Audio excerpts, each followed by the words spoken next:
Hello everyone, welcome to AVU. This is our shop and today we have a special guest. Ivano will tell us everything about it.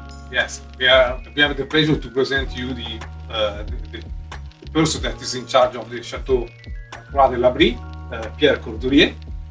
Yeah, Hi, Pierre. nice to meet you. Nice Hi, to Pierre. meet you. Nice to meet you. Welcome to AVU. Yeah, great pleasure to be here in Switzerland, in Melinde. My wife and I are the owners and the winemakers, the artisan vigneron of Château Croix de Labrie. So very pleased to be here with you and share this moment together. Yeah, for us the Okay. same. I know that you start in the first vintage you produce about four barriques of your wines, and now you are one of the Saint-Emilion Grand Cru. Well, in fact, the story of our estate starts in the early 90s. We were at the origin of the garage wines. Okay. It started in Saint-Emilion. Croix de Labrie and Valando were the two first garagist wineries. And with my wife, Axelle, we met in the US in 1994. She was winemaking at the Croix winery at that time.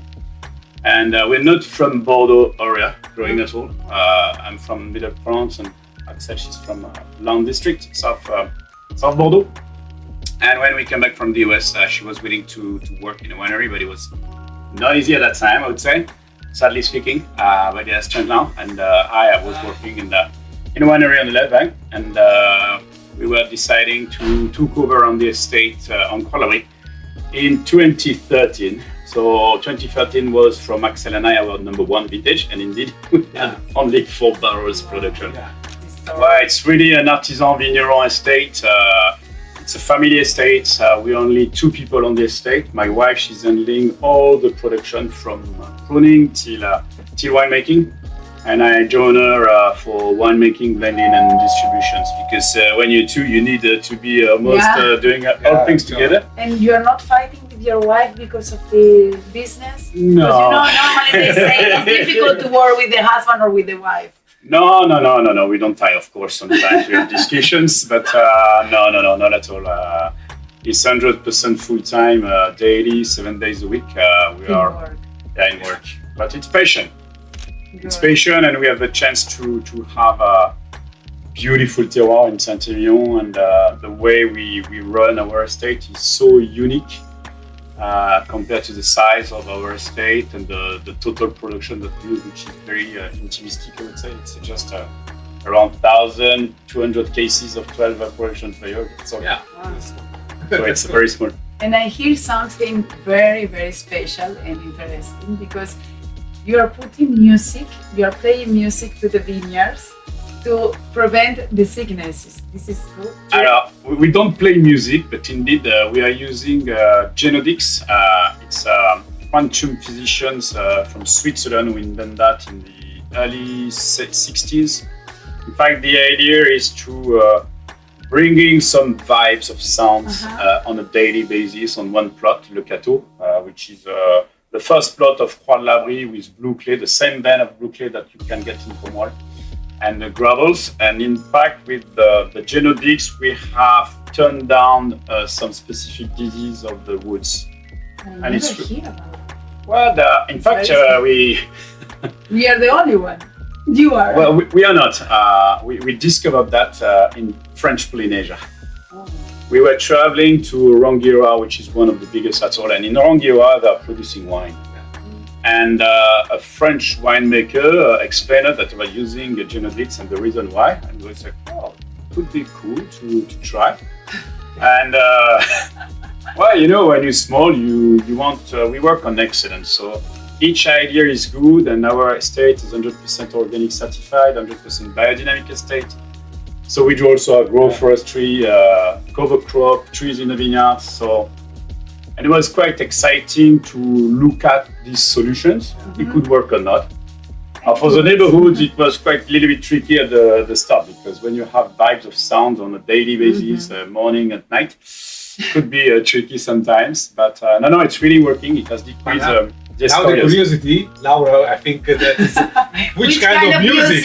Maybe this classic I jazz? was telling before him, but maybe he's putting reggaeton to the vineyard. No, it's not reggaeton, it's not hard rock, Or it's jazz. not jazz or classic music. It's really vibes of sounds. Okay. Ah, In fact, the idea is really with the vibes to go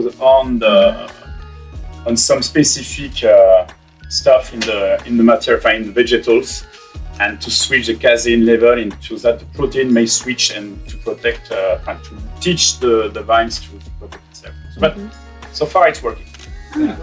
Now I have a question about the sommelier style. That is, how can I recognize your wines in a blind tasting? Oof.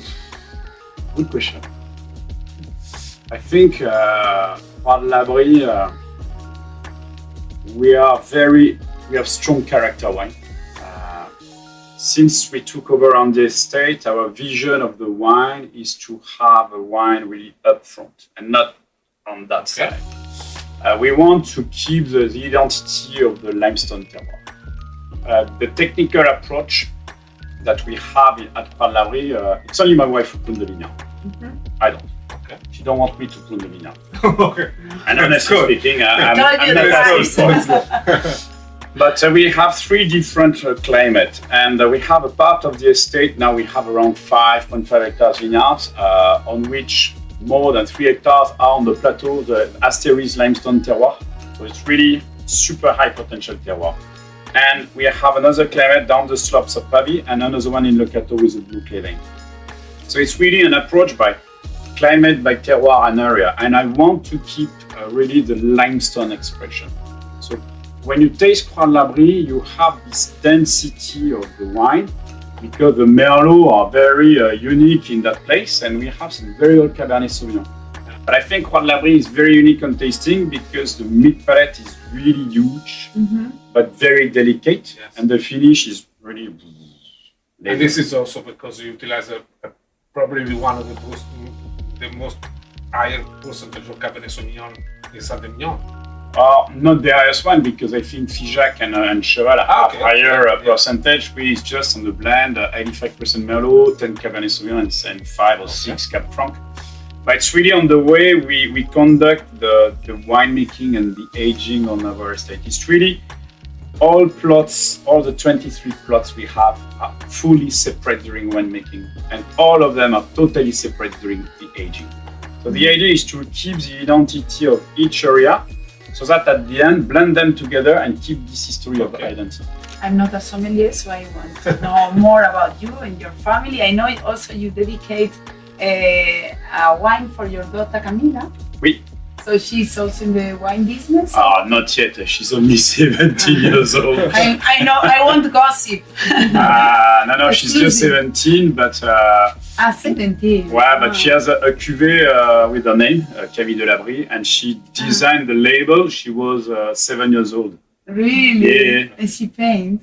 She's painting, but now she's horse riding quite well. And she's passionate with wine. Maybe she will take over the estate, you see.